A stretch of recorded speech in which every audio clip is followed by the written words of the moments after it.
Many of you would have heard about the carbon tax, but do you know exactly what this term denotes and how it is used and calculated? How does it work and why does it matter to you? In today's video, we will talk about everything you need to know about the carbon tax and why it is such an important part of fighting climate change. So make sure to give the video a thumbs up. And if you are new to the Let's Get Techie channel, subscribe to it and hit the bell icon, so you will not miss any future videos we upload. Getting back to the video, the carbon tax is a fee imposed on certain products and services, such as gasoline, natural gas, coal, or electricity, in order to reduce greenhouse gas emissions. The idea behind a carbon tax is that people would be more likely to avoid using these products and services if they have to pay extra for them. Carbon taxes are seen by many as less intrusive than other policies like regulations, because it still allows individuals choices about how much they want to use these products and services. A carbon tax is a form of a fee applied to industries and consumers to address the issue of greenhouse gas emissions. Do you think now, why a carbon tax? As the CO2, methane, nitrous oxide, and F gases are all greenhouse gases that drive temperature change. They impose costs on people, the environment, and society. The main purpose of a carbon tax is to put a price on these emissions, so we don't emit CO2 as much. Carbon taxes work by increasing the prices of goods we use for energy, such as coal or oil, which incentivizes people to find other ways to live without emitting CO2 so much. Since it's difficult for governments or individual organizations to create new policies or technologies from scratch, this has been seen time and time again as one of the best ways for us all to save our planet, without considering how carbon tax revenue is allocated and its effect on the environment.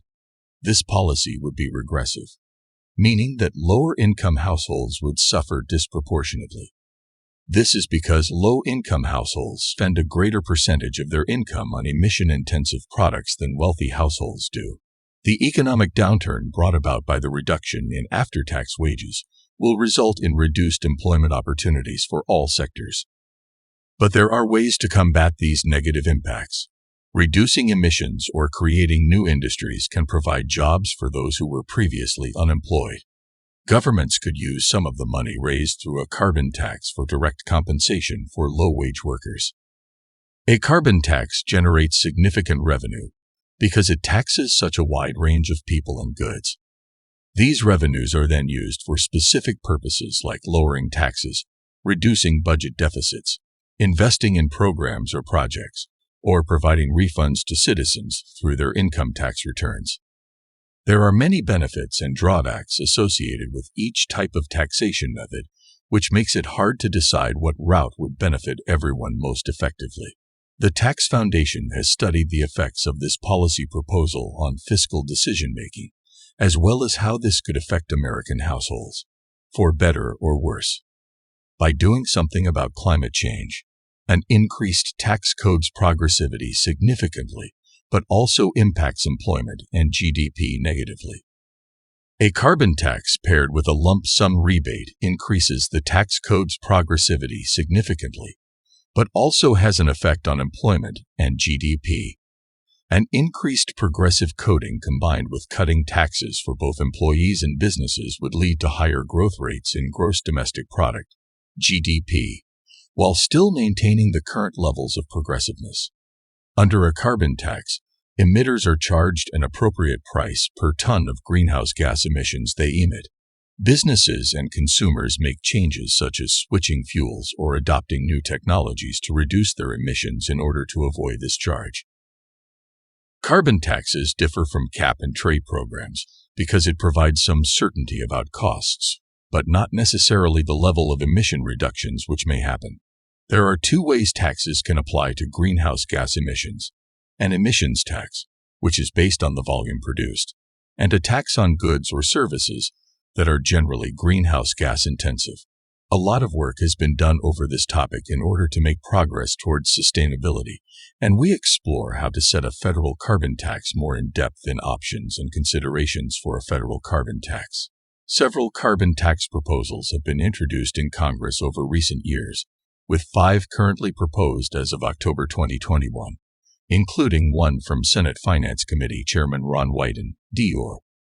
World leaders tackle climate change. A number of countries, regions, and local governments around the world have enacted policies to address climate change. As of 2021, 35 carbon tax programs have been implemented globally. For instance, British Columbia enacted a carbon tax in 2008. South Africa's first national energy tax was introduced in April 2019. And Boulder was the first U.S. municipality with its own direct voter-approved carbon tax when it passed one in 2006, and other municipalities may soon follow suit. In America, there has been a gradual growth of interest around the worldwide phenomenon known as carbon taxes. Oftentimes, the debate lies in what to do with this money that is made available after its imposition. Ideas range from using it for infrastructure projects, or even instead just giving it back to everyone, perhaps through some sort of dividend system.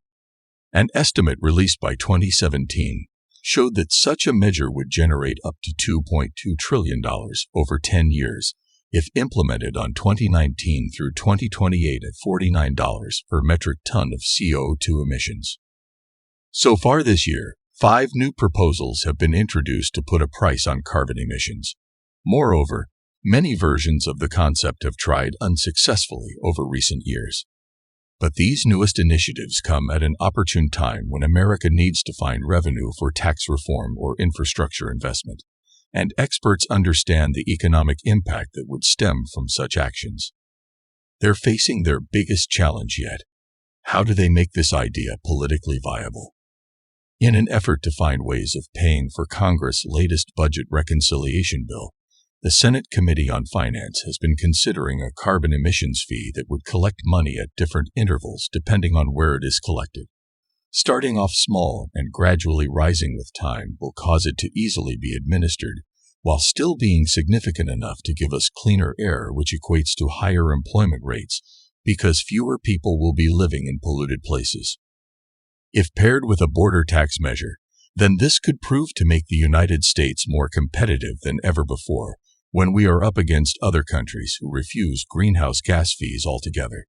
Policymakers need to think about a range of design choices when implementing a new carbon tax, such as, the scope of the proposed policy depends on what substances are taxed.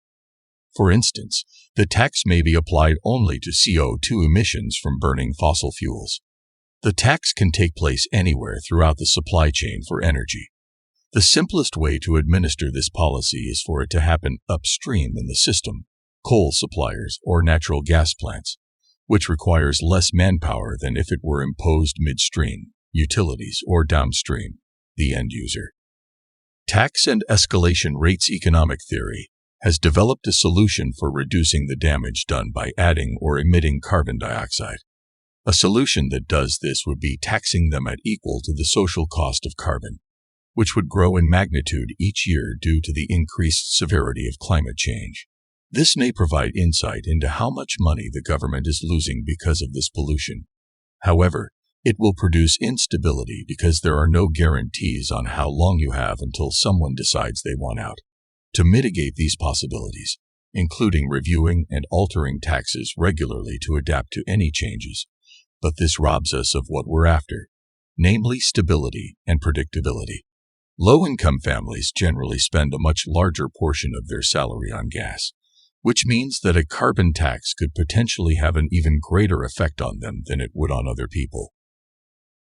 By directing some of the money made off of this taxation to low-income families, in order to offset the increased cost of fossil fuels, we are ensuring that this burden will not fall too heavily on those who are already struggling the most. A carbon tax without protections for regional producers would lead to unfair competition and also cause other countries with no action on climate change to find loopholes. For example, chemical plants will be hard-pressed to compete if they're forced to pay for a new tax.